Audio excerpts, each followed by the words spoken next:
Hey friends, welcome back to Crafter Support. I'm Andrea, and today I'm going to share with you a little bit of what we do over on my membership.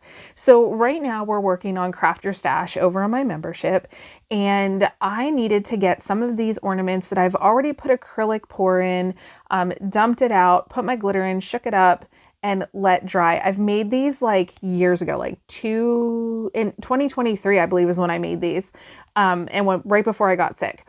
So I still have a bunch of these, and the theme we're doing in my craft room for this Christmas is gingerbread. So I'm going to decorate the whole craft room with gingerbread, and you guys are going to get to follow me doing that. And it's going to be so fun, but I need a lot of ornaments because I don't think I have any gingerbread ornaments that I can use up here. My downstairs theme is going to be the manger scene. My husband chose that this year. We take turns each year picking what the theme is going to be. So this year he picked the manger scene. So I'm really excited about that because I'm going to be making ornaments for that as well. But today we're just working on using up what I already have in my craft room to be able to decorate with. So again, I've already done the acrylic. You can also use Mop and Glow. I've used that in the past and it's held up really well for ornaments. You just put the Mop and Glow in, you make sure that it gets all the way around the ornament on the inside. You drain out the leftovers and then you pour your glitter in, shake it up, empty it out, and let it dry, and they turn out so cute and sparkly. So we're going to be putting gingerbread faces on here today, and we're pulling out the Cricut Joy. So I have quite a few of these to make. I could very well use my Cricut Maker 3, but I haven't used my Joy in such a long time that I wanted to be able to pull that out and use it, and I thought this was the perfect video for it. Also in this video, you'll see kind of how I manipulate my vinyl and maybe do some things, do little surgeries on my ornament that I don't normally show you guys because I don't want to confuse you and think that it's one way or another. But if I make a mistake on one of my ornaments or anything that I'm making, I will 100% try and fix it. And that's what I do in this one. I just make a tiny mistake and I just go ahead and trim the piece off and it looks perfectly fine. So you can use your green mat. My blue mat is super sticky, so I'm going to be able to use that for the cutting of my permanent and removable vinyl. So first, I should tell you this, I use whatever vinyl I have. If this is not going outside, I don't care if I use permanent or removable. I use whatever I have, the colors that I want. And especially if it's something like an ornament that's only going to be up for a little while and I can package it away nicely. And if you package these away nicely, they're going to last for quite a long time. I have some from when I originally started cutting, and I made them when I had my brother scan and cut, and they are still looking good. So they do last a really long time. So here I'm using white smart material. It's the white that I had. I wasn't going to buy anything else. Again, this is Craft Your Stash. You craft with what you have. And so I just cut a piece off. And when I use permanent, or when I use the words are not coming. When I use the smart material, I really like to brayer that down just because it kind of wants to roll more because the backing's super thick. It's much thicker than regular vinyl. So I just am going to go ahead and load that. I have the face on my Cricut Design Space and I'm just setting up all the pieces to get them cut out. So instead of you having to sit through and watch all of that, I'm going to go ahead and just kind of fast forward, and then you guys can just watch as it cuts. The important thing to do whenever you're using different brand types of material, so if you're using permanent or removable or like an off-brand, the main thing is you want to make sure you're picking the correct settings in Design Space. That is so important whenever you're cutting. And you want to make sure that your mat is sticky. So having a super sticky mat is always highly recommended just because it's not going to move. So like sometimes I have not brayered my pieces down. I've just pressed them down with my hands. And then while they're cutting, I mean, these machines are powerful. While they're cutting, they can lift the material and move it on the mat. So that's why it's so important to have clean mats that are sticky. You can clean them at home. You don't have to go buy a new mat every time yours is not sticky. You can clean them with Dawn dish detergent and like a toothbrush. You can use a soft like scrubby. That's what I normally do. And just scrub it in little circles to clean off your mats to keep them nice and clean and free of debris. Now, you can also tape your material down if like you're just like in a hurry and you don't have time to do all the things. Tape it down with painter's tape. I feel like that has been the best option for me whenever I'm in a hurry and I pick up a mat and I'm like, oh no, it's not sticky. I do have multiple mats now though. I like to have on hand, and I try to keep a new one, a clean one, always ready and available. So this, like I said, blue mat was very sticky. So I was able to just use this. I would recommend a green mat normally if you don't have a really sticky blue mat.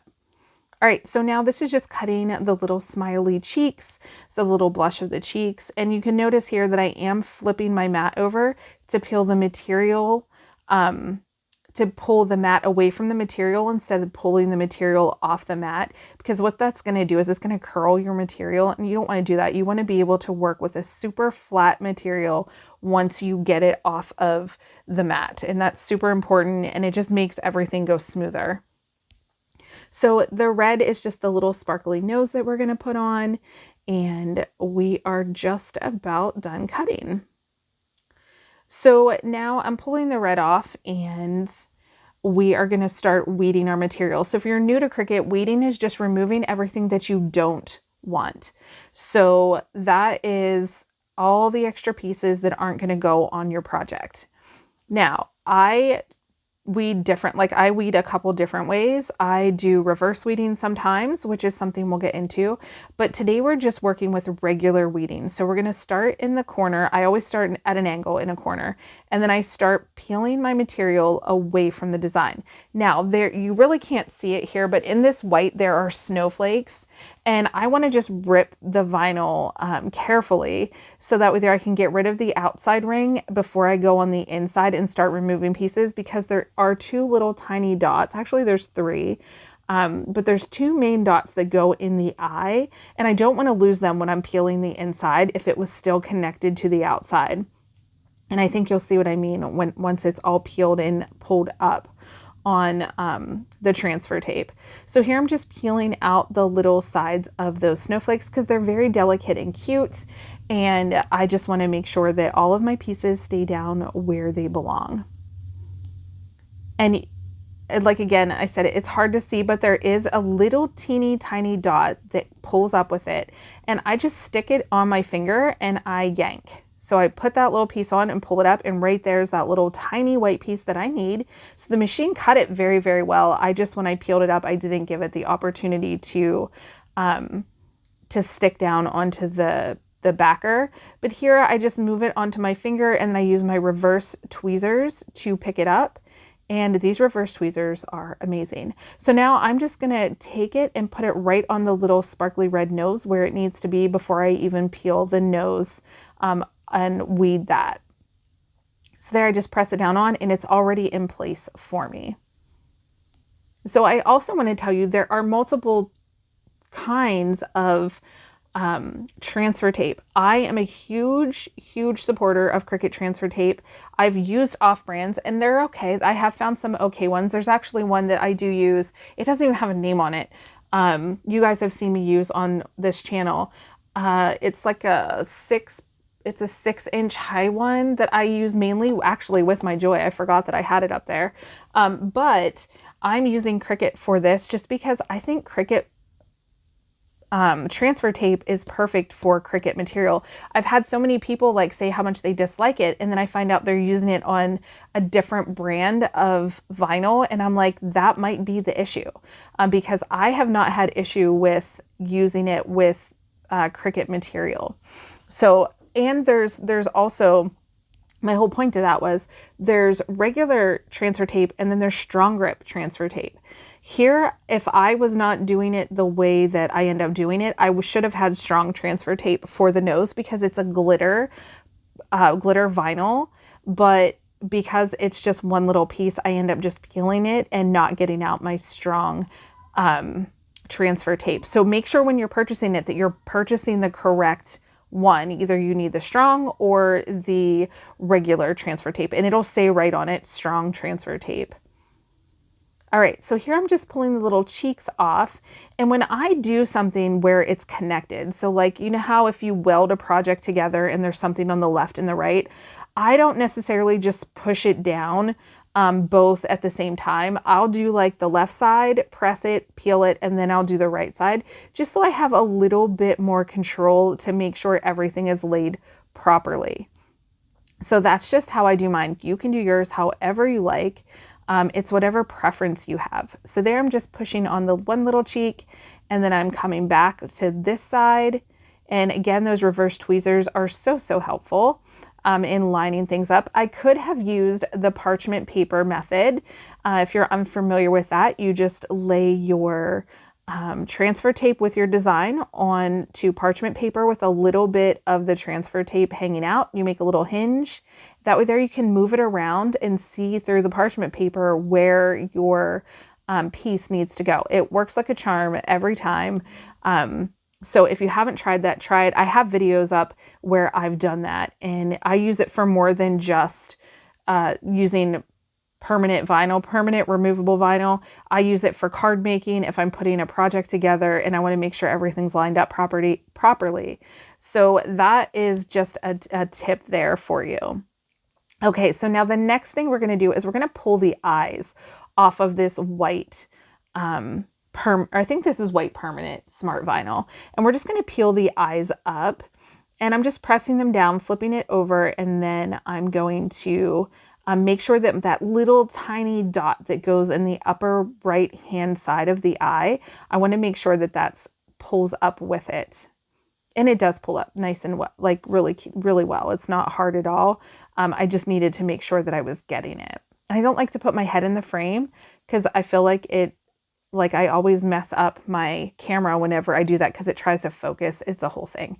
But so I try to stay back a little bit. So here I'm just lining up the eye and pressing the left eye down first, and then I'm going to do it again, like I said before. Then I'm going to do the right side. If you're really good at lining things up, you should be able to do both at the same time. I don't line things up. I get things twisted and tilted, and it looks good on one side, but not the other. And here I kind of pop the little eye off, and I'm like, you know what? We're just going to just push it back down, and it's fine. These eyes did give me a little bit of trouble. They didn't like me tonight, but it's all right. So now the little piece with the snowflakes and the little, what's it called? Icing that kind of goes around the face. That is going to be another thing that I do. And I do this again in a separate way. So I press everything, and then I want to make sure that I get the whole bottom piece first. So I'm going to pull that up and make sure it's sticking to my transfer tape. And I'm going to leave the top piece on the backing just for now, because we're going to come back to that. And it's kind of hard, in my opinion, to put something flat on something round and kind of like a bulbous that kind of pushes out. So I just make it so that I only do one piece at a time. Even if I have to trim it, like really, like in a really unnoticeable spot, I will do that. So here I'm just going to peel up the extra transfer tape and not pick up the whole piece of the icing. I'm just going to do the snowflakes in the bottom, and it works so much smoother. I promise. I struggled with these the last time I made them, not being able to get everything to line up correctly. And this was a way that I was able to do that. So just you do part of it, especially if this piece was already separated. It wasn't all one piece. So it made it really easy. And as I'm pressing down, I'm lifting the transfer tape. That way there it lays flat instead of, if the transfer tape is still pulling on the left side of where you press down, it can crinkle the right side when you are trying to press the right side down.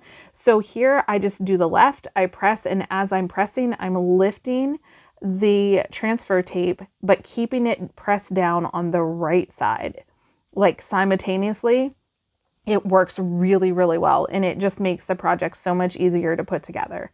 So now I'm taking the top piece, and I'm going to line this up as well.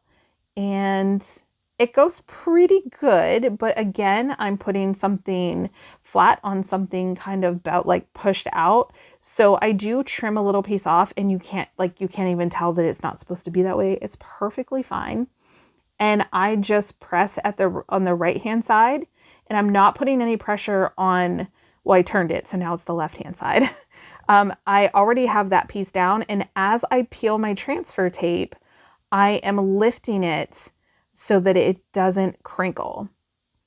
So here I'm looking at it and I'm like, oh, that's going to be too far into the snowflake, so I'm just going to trim it off. And it still looks super cute.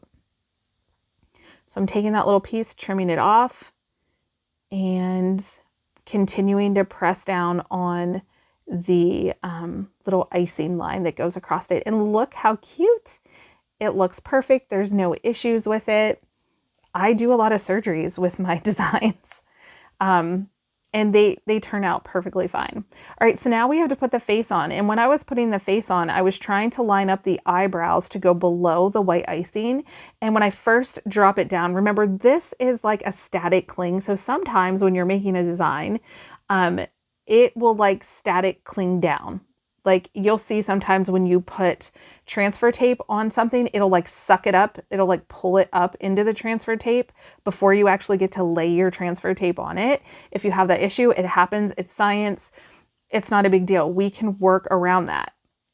So what I'm doing now is I'm picking up everything and I'm transferring it to the transfer tape. Again, we're flipping it over, we're pressing down, and we're peeling at an angle. And that just seems to be what works for me best. And I feel like everything I do at Crafter Sport is at an angle. So we're just going to press this down. Now this pink is like a removable vinyl, and it's Cricut, but it's like a thinner, like I don't even know like what type of Cricut vinyl it is, but I've had it for a long time and it's kind of thin. It's way thinner. So here I start to lay it down, and it kind of does that little static where it pulls down on the left side on the eye. And I was like, no, I don't want it there. So I pick it up, and of course it decides to stay in place, right? So all I'm going to do is peel it up. It's perfectly fine.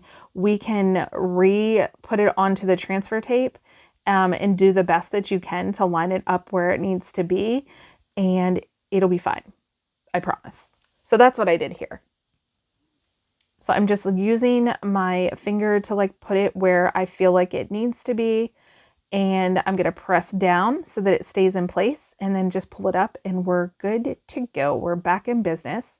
Then I'm going to try to find a way to balance this. I do have a holder. I don't know why I don't get it out. And now I'm just making sure that the eyebrows are below the icing, and then I'm going to press the top first, because again, we want to make sure that we don't get any bubbles or wrinkles or anything like that. And I'll show you how to fix one if you do get a wrinkle on this. And then I start to peel off the right side and the top, and then I'll start pressing the bottom, and it just works for me that way. So here I'm just making sure that the pink stays down, and now I need to do the bottom of the smile and the other pink. So I have a piece of white. I don't even know where that came from, but I had to get that off my finger because it was bugging me. And then I'm going to do the left side and press the pink down. And then I'm going to do the left eye and then peel it up. So I kind of just make a circle with this, making sure all of my pieces are in place and that I'm happy with them. And it all comes up rather well. There is a little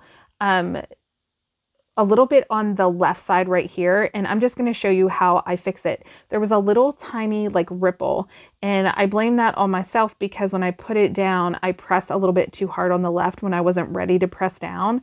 I should have not put any pressure there, but I'm able to just lift the right side of it up, and it pulls that away. So you can fix these little minor things. I've worked with people that they get like one little mistake and then they're like ready to trash the entire like project. I'm like, no, we can fix it. Let's fix it. Let's not waste our material or our project. So the next thing we have to do is put on our little nose that has that little white piece on. And this is like a glitter nose. Again, I should use, if I needed to transfer it with transfer tape, I needed strong grip transfer tape because of the glitter. But I'm just going to use my reversible tweezers. If you don't have these in your arsenal of like tools, you need to get it. It is so amazing. And it's perfect. So here is how cute they are. Again, follow along. If you're not a member in my membership group, what are you waiting for? We have so much fun over there. And we are doing Crafter Stash right now. And I would love for you to join us. And you're going to have so many new videos coming out in December. And I can't wait to craft some more with you guys. All right, if you stuck around this long, let me know what theme you're using at your house for Christmas this year.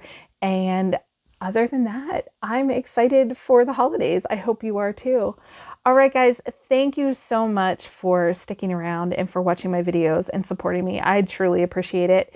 If you guys have any video requests, make sure you put them down below. And remember to like, comment, and subscribe.